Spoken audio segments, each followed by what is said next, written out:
আশা রাখি সবাই ভালো আছেন। সবাইকে আবারও স্বাগত জানাচ্ছি। আমি প্রেজেন্ট ইনডেফিনিট টেন্স অর্থাৎ সাধারণ নিত্য বা নিত্যবৃত্ত বর্তমান কাল নিয়ে আলোচনা করেছি। এখানে গঠন প্রণালী দুইটি আছে।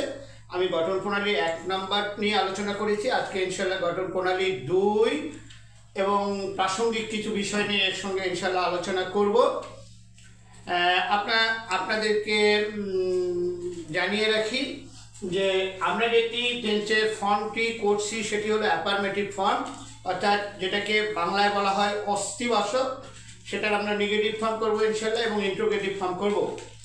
আসলে সোশ্যাল নেটওয়ার্কিং প্ল্যাটফর্ম হচ্ছে চিত্তকে প্রসারিত বা চিত্তকে প্রশান্তিময় করার যেমন একটি জায়গা, ঠিক তেমনি শিক্ষার মাধ্যমে মস্তিষ্কের উর্বরতা বৃদ্ধিরও একটা উত্তম প্ল্যাটফর্ম হলো সোশ্যাল নেটওয়ার্কিং প্ল্যাটফর্ম। সেই দৃষ্টিকোণ থেকে মস্তিষ্কের উর্বরতা বাড়ানোর প্রয়াসকে সামনে রেখে আমার এই ক্ষুদ্র প্রচেষ্টা আশা রাখি আপনাদের কিছুটা হলেও কাজে লাগবে। দেখুন, প্রেজেন্ট ইনডেফিনিট টেন্স যেটাকে আমরা বাংলায় বলি সাধারণ নিত্যবৃত্ত বর্তমান। আমি বলেছি যে নিত্য বা নিত্যবৃত্ত বর্তমান একটু কিন্তু আলাদা। এখানে যখন আপনারা দেখবেন এটা হলো আমরা যেটা করছি এটাকে বলে অ্যাফার্মেটিভ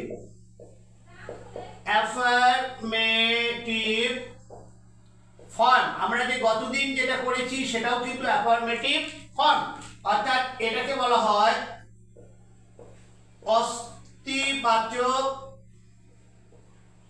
অস্তিবাচক রূপ, যেটাকে বলা হয় অস্তিবাচক রূপ, আর নেগেটিভ যেটাকে বলা হয় নেতিবাচক। আমরা অন্য ভাষায় এটাকে বলি যে ইতিবাচক, কিন্তু ব্যাকরণগত ভাষায় এটাকে বলা হয় অস্তিবাচক। বিষয়টা আপনারা মনে রাখবেন। হ্যাঁ, অনেকেই আমরা এটা ভুল করি। হ্যাঁ, ইতিবাচক আপনি কথায় বলতে পারেন, কিন্তু যখন ব্যাকরণের ভাষায় বলবেন তখন অবশ্যই এটিকে উচ্চারণ করতে হবে অস্তিবাচক শব্দ বা অস্তিবাচক বাক্য, অ্যাফার্মেটিভ সেন্টেন্স বা অ্যাফার্মেটিভ ফর্ম আমরা যাই বলি না কেন। এখানে দেখুন চিনিবার উপায় আমি সেদিনও বলেছি, আজকে আবার নিয়ে আসলাম, কারণ আপনাদের যদি এখানে আমি না লিখি আপনারা অনেকেই বুঝতে পারবেন না। গতদিনের লেকচারটা তো হয়তো আপনাদের মস্তিষ্কে নাই। বাংলা বাক্যে ক্রিয়ার শেষে অ আ রস্বইকার একার এ অন্তস্থ অ ও ন ওকার ইত্যাদি থাকে, অর্থাৎ বাংলা বাক্যে ক্রিয়ার শেষে এগুলো থাকলে সেটা আমরা বুঝবো প্রেজেন্ট ইনডিফিনিট। আর বাংলায় সোজা কথা, এই শব্দগুলো যদি বাংলা বাক্যে ক্রিয়ার শেষে যুক্ত থাকে তাই চোখ বন্ধ করে আমরা বুঝবো সেটি সাধারণ বর্তমান কাল বা নিত্য বর্তমান কাল বা নিত্যবৃত্ত বর্তমান কাল। আচ্ছা, নিত্য বা নিত্যবৃত্ত বর্তমান কাল একটু ভিন্ন, সেটা আলোচনা আসবো ইনশাল্লাহ। গঠন প্রণালী নাম্বার 2। আমি সেদিন আপনাদেরকে 1 নম্বর গঠন প্রণালীতে বলেছি যে সাবজেক্ট যদি থার্ড পারসন সিঙ্গুলার নাম্বার না হয়, অর্থাৎ অন্য কোনো নাম্বার যদি হয়, থার্ড পারসন সিঙ্গুলার নাম্বার না হয়ে যদি অন্য কোনো নাম্বার হয়, তাহলে সেখানে আমরা কি করব যে সাবজেক্ট প্লাস প্রিন্সিপাল ভার্বের প্রেজেন্ট ফর্ম, তারপরে আমরা করব অবজেক্ট বা এক্সটেনশন। এই তো আমরা, কিন্তু এখানে গঠন প্রণালী 2 বলেছি যে সাবজেক্ট থার্ড পারসন সিঙ্গুলার হলে, থার্ড পারসন সিঙ্গুলার কোনগুলো? আই উই ইউ ব্যতীত যা কিছু আছে জগতের সমস্ত কিছু থার্ড পারসন। এবং নাম্বার আমি তো বলেছি যে একটা বোঝালে সিঙ্গুলার নাম্বার, একের অধিক অর্থাৎ 2 থেকে ততোধিক বোঝালে সেটা হলো প্লুরাল নাম্বার। তাইলে থার্ড পারসন সিঙ্গুলার নাম্বার মানে কি? হি, সি, তারপরে কোনো মানুষের নাম, ব্যক্তির নাম, বস্তুর নাম, জায়গার নাম, এই যে যেগুলো আসে সেগুলো হলো থার্ড পারসন, একটা বোঝালে সেটা সিঙ্গুলার। তাহলে সাবজেক্ট যদি থার্ড পারসন সিঙ্গুলার নাম্বার হয় তাহলে আমরা প্রথমে সাবজেক্ট, তারপরে প্রিন্সিপাল ভার্বের প্রেজেন্ট ফর্ম, তারপরে আমরা যুক্ত করব এস বা ইএস, তারপরে আমরা যুক্ত করব অবজেক্ট বা এক্সটেনশন। এখন বিষয়টা হচ্ছে এখানে আমরা প্রায়ই গুলিয়ে ফেলি বিষয়টাকে, যে কোথায় আমরা প্রেজেন্ট ইনডেফিনিট টেন্সে প্রিন্সিপাল ভার্বের প্রেজেন্ট ফর্মে কোন শব্দের শেষে আমরা এর যুক্ত করব বা কোন শব্দের শেষে বা ভার্বের শেষে আমরা ইয়ের যুক্ত করব, এই বিষয়টা আমরা প্রায়ই গুলিয়ে ফেলি, অর্থাৎ জগা খিচুড়ি করে ফেলি। আসুন আপনাদের এই বিষয়টা মাথায় রাখবেন ইনশাল্লাহ। আর কোথায় এর যুক্ত হবে, কোথায় এর যুক্ত হবে, এই বিষয়টা আপনাদের আর ভুল হবে না আশা রাখি। যে সকল প্রিন্সিপাল ভার্বের শেষে O, S S, S H, C H, X এবং জেড থাকবে সেগুলোর সহিত ইয়ে যুক্ত হবে। আর আরেকটা হলো প্রিন্সিপাল ভার্বের শেষে যদি ওয়াই থাকে সেখানেও কি এর যুক্ত হবে, ই এর যুক্ত হবে। সেটা কিভাবে? যদি ওয়াই এর সামনের অক্ষরটি কনসোনেন্ট বা ব্যঞ্জন বর্ণ হয়, এক্ষেত্রে ওয়াই এর পরিবর্তে আই হবে, তারপরে ই এর যুক্ত হবে। আর যদি এগুলো না থাকে ভার্বের সহিত, অর্থাৎ O, S S, S S, C S, X বা জেড, এগুলো যদি না থাকে, তাহলে সেখানে আমরা চোখ বন্ধ করে আমরা বসাই দিব এস। আসুন আমরা এখন উদাহরণে যাই। যেহেতু এখানে আমি বললাম যে ভাওয়েল কনসোনেন্ট, যেহেতু আমি আপনাদেরকে বলেছি যে বাংলা দিয়ে আমরা কি শিখবো, ইংরেজিটা শিখবো বা ইংরেজি দিয়ে আমরা বাংলা শিখবো, অর্থাৎ দুটি বিষয়কেই সমানভাবে আমরা প্রাধান্য বা গুরুত্ব দিব। তাহলে এখানে আসুন, আমি চিনিবার উপায়টা রাখছি, গঠন প্রণালীটাও রাখছি, এগুলো উঠিয়ে দিচ্ছি। তাহলে এখানে দেখুন আমি কি বললাম যে কনসোনেন্ট বা ব্যঞ্জন বর্ণ আমি লিখেছিলাম। তাহলে এখানে আপনারা মনে রাখবেন যে ইংরেজিতে কিন্তু মোট অক্ষর বা আমরা যেটাকে লেটার বলি বা অ্যালফাবেট বলি, সেটি কিন্তু 26টি, অর্থাৎ সেটির সংখ্যা হলো 26টি। আর এর মধ্যে ভাওয়েল হলো 5টি। ভাওয়েল বা স্বরবর্ণ হলো 5টি। স্বরবর্ণ 5টি, সেগুলো কি কি আমরা জানি? এ, ই, আই, ও, ইউ। এই 5টিকে আমরা ইংরেজিতে বলি কি ভাওয়েল, বাংলায় যেটাকে ট্রান্সলেট করা হয় স্বরবর্ণ, এ, ই, আই, ও, ইউ। আর বাকি যেগুলো 26টি বর্ণের বাকি যে বর্ণগুলো আছে বা অক্ষরগুলো বা লেটারগুলো বা অ্যালফাবেটগুলো আছে, সেগুলো কনসোনেন্ট। এখন আমরা আসি যে বাংলায়, তাহলে দেখুন আপনারা স্বরবর্ণ কয়টি আছে? বাংলায় স্বরবর্ণ হলো 11টি। 11টি বাংলা। এগুলোর দরকার আছে ভাই। কেন দরকার আছে? আমি যত আলোচনা আমার এগোবে ততই আপনারা বুঝতে পারবেন যে এগুলো কেন দরকার, এবং যারা আপনারা বিভিন্ন প্রতিযোগিতামূলক পরীক্ষা অংশগ্রহণ করবেন তাদের জন্য দরকারি। আমি শুধু এখানে আমার ইংরেজি ব্যাকরণ এবং বাংলা ব্যাকরণের মধ্যে সীমাবদ্ধ থাকবে না। আমি যখন একটা বিষয়কে আপনাদেরকে বোঝাবো, এখানে ইতিহাস আসবে, দর্শন আসবে, মনোবিজ্ঞান আসবে, এবং অন্যান্য যে প্রাসঙ্গিক বিষয়গুলো জড়িত থাকবে সেগুলোও কিন্তু ইনশাল্লাহ আলোচনায় আসবে। তাহলে এখানে বাংলায় স্বরবর্ণ হলো আমরা জানি 11টি। এখন আমরা তো বললাম যে কনসোন্যান্ট অর্থাৎ ব্যঞ্জন বর্ণ ইংরেজিতে এ, ই, আই, ও, ইউ, এই 5টি ভাওয়েল বাদ দিয়ে বাকি সবগুলো কি ব্যঞ্জন বর্ণ। তাহলে কনসোন্যান্ট বা ব্যঞ্জন বর্ণ বাংলায় গেলে আপনার মোট বর্ণের সংখ্যা কত? 50টি, অর্থাৎ 50। তাহলে এখানে যদি স্বরবর্ণ 11টি হয়, তাহলে ব্যঞ্জন বর্ণ ইউজুয়ালি কত? 39টি। কেন আলোচনায় আসলাম? অনেক সময় পরীক্ষায় আসে রে ভাই, যেগুলো আমরা ভুল করি, আমি নিজেও ভুল করেছিলাম একটা, এই অর্ধমাত্রা আর মাত্রাহীনে গিয়ে। আমার প্রশ্ন ছিল বিসিএস 28তম বিসিএস সম্ভবত, যে এখানে অর্ধমাত্রা কয়টা? আমি মনে সুখে দাগায় আসছি 10টা। ওই যে পড়ছি অর্ধমাত্রা 8টা, মাত্রাহীন 10টা, কিন্তু ওই শুধু মুখস্থ করছি, কিন্তু পড়িনি ওভাবে। আপনি যদি সূত্র অনুযায়ী না পড়েন তাহলে তো মনে থাকবে না। আসতেছি, আলোচনায় আসতেছি। এখানে কনসোনেন্ট বা ব্যঞ্জন বর্ণ হলো 39টি। তাহলে এখন আপনারা আসুন যে এই স্বরবর্ণের মধ্যে মাত্রাহীন এবং অর্ধমাত্রার বর্ণ আছে।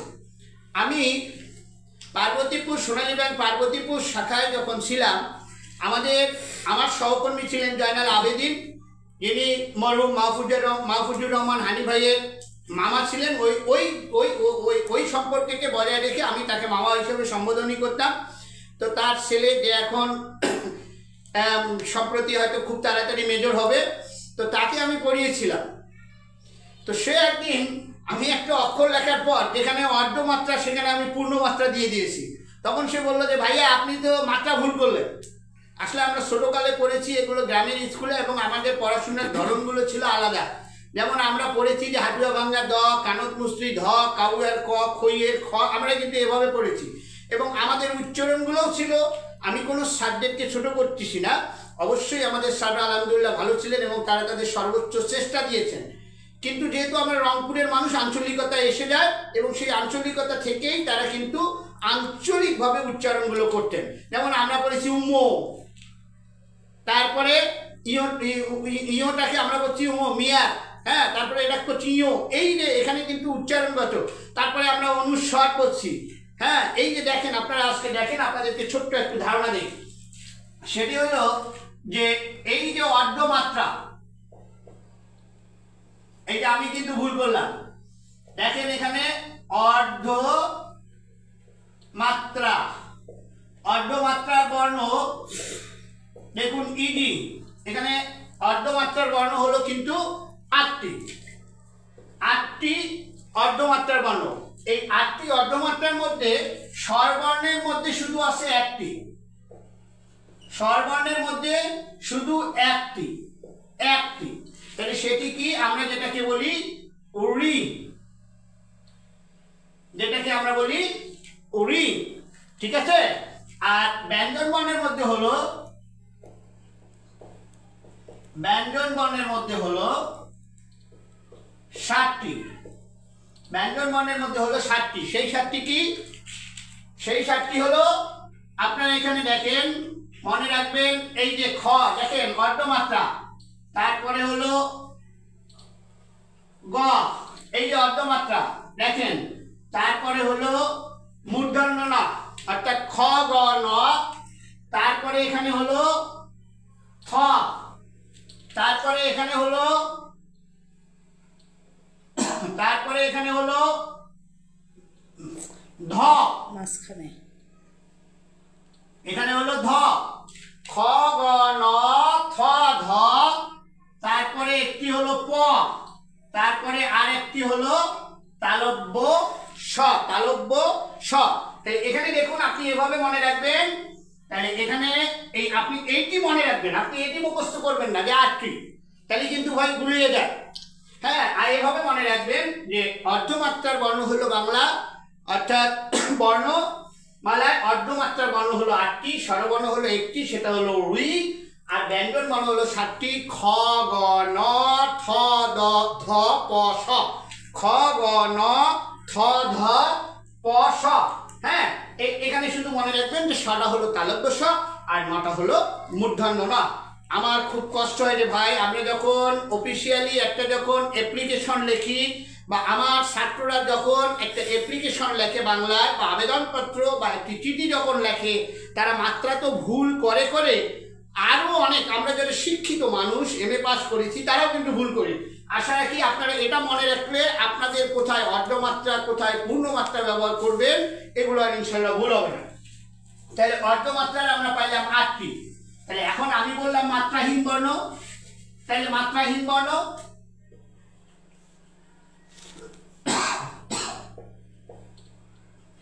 মাত্রাহীন বর্ণ হলো 10টি, মাত্রাহীন বর্ণ হলো 10টি। এখানে 10টির মধ্যে স্বরবর্ণ, অর্থাৎ স্বরবর্ণের মধ্যে মাত্রাহীন বর্ণের সংখ্যা হলো 4টি। সেটা কি? এ, ওই, ও, ও, এই খেয়াল করুন।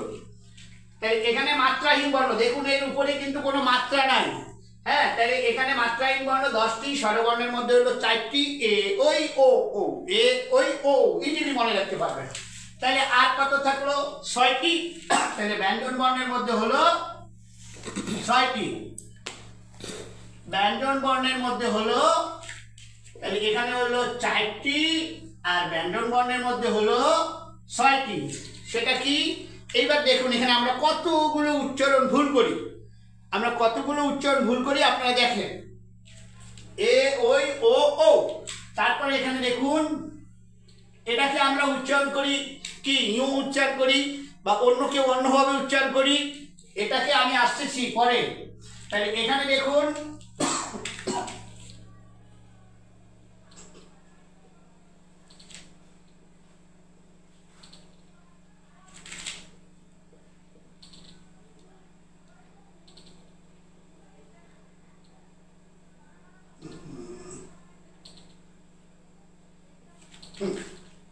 এখানে খেয়াল করুন, ব্যঞ্জন বর্ণের মধ্যে মাত্রাহীন বর্ণ হলো 6টি।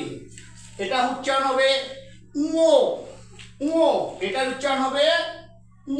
আপনারা দেখুন উচ্চারণগুলো ভালোভাবে করবেন। এই জন্যই আমি আপনাদেরকে বলি, আমরা যারা অ্যাটলিস্ট গ্রাজুয়েট তারা অন্তত পক্ষে তাদের সন্তান, বিশেষ করে মাদেরকে বলবো, আপনারা আপনাদের সন্তানদেরকে প্রাথমিক পর্যন্ত নিজেরা শিক্ষা দান করুন, তাহলে ওই বাচ্চাটি ইনশাল্লাহ ভালোভাবে শিখবে। কারণ মাই হচ্ছে একটা বাচ্চার প্রথম বিদ্যাপীঠ, এটি আপনাদের মনে রাখতে হবে। তাহলে এখানে এটাকে আমরা উচ্চারণ করব উ। এই দেখুন নাসিক্য বর্ণ, নাসিক্য। তারপরে এটাকে আমরা উচ্চারণ করব ইউ, এটাও কিন্তু নাসিক্য বর্ণ। তাহলে এখন এগুলাকে আমরা কিন্তু ভাই, আমরা কিন্তু যখন গ্রামে পড়ছি আমরা প্রাইমারি স্কুলে, এগুলোকে আমাদের উচ্চারণ করা হয়েছে খণ্ডের ত, খণ্ডের ত। এখন এভাবে করা হয় কিনা আমি জানি না। আমি প্রাইমারি স্কুলে যেহেতু 2009 সালে ছিলাম, 11 মাস ছিলাম, বের হয়ে যাচ্ছি, তারপরে আর জানি না কতটুকু কিভাবে পড়ানো হয়। তবে আমরা পড়েছি খণ্ডের ত, তারপরে এটাকে পড়েছি অনুস্বর, তারপরে এটাকে আমরা পড়েছি বিসর্গ, বিসর্গ পড়েছি আমরা। আর চন্দ্রবিন্দু এটা আমরা ঠিকভাবেই পড়েছি। এখন দেখুন এটাকে আপনারা কিভাবে উচ্চারণ করবেন। এখানে এটাকে বলা হয় খণ্ড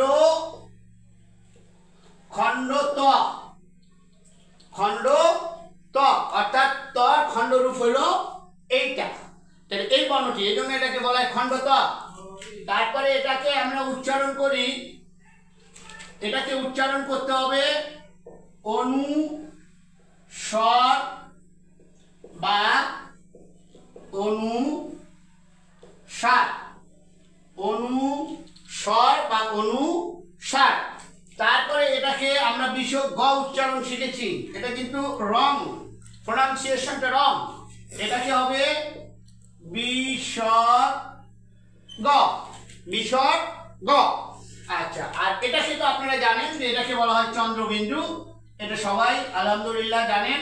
তারপরে আমি লিখে দিচ্ছি, এটাকে বলা হয় চন্দ্রবিন্দু।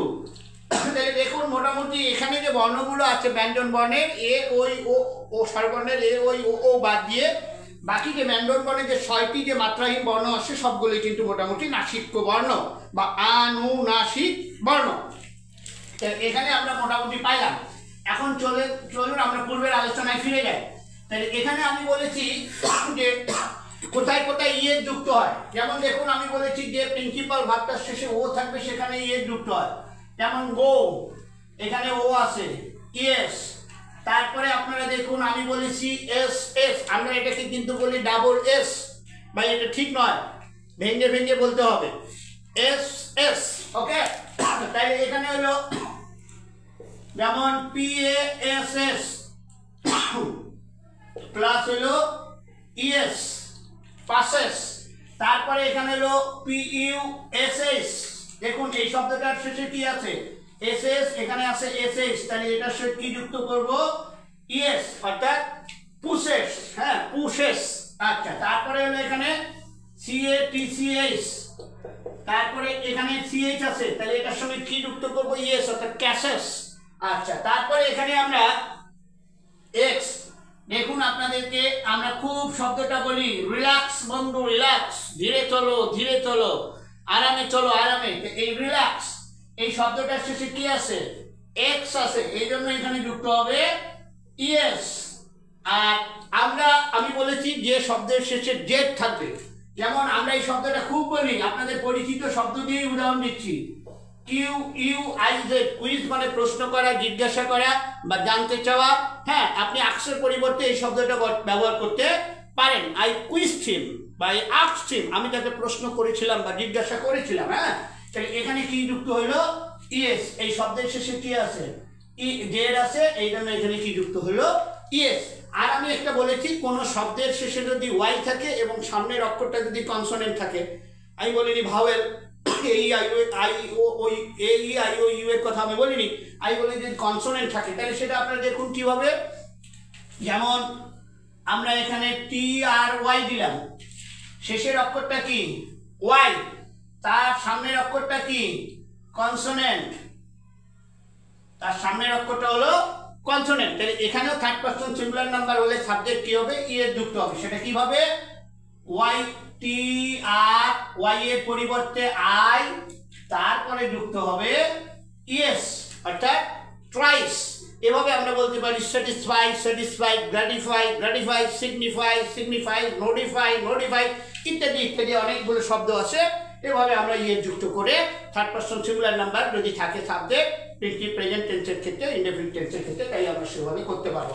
এখন আসুন আমরা উদাহরণে যাই।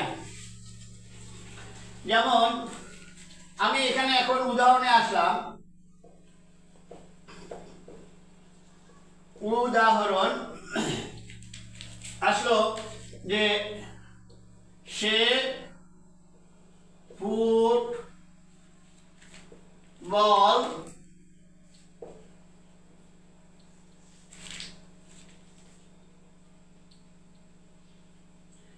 ফুটবল খেলে। তারপরে নাম্বার 2 হলো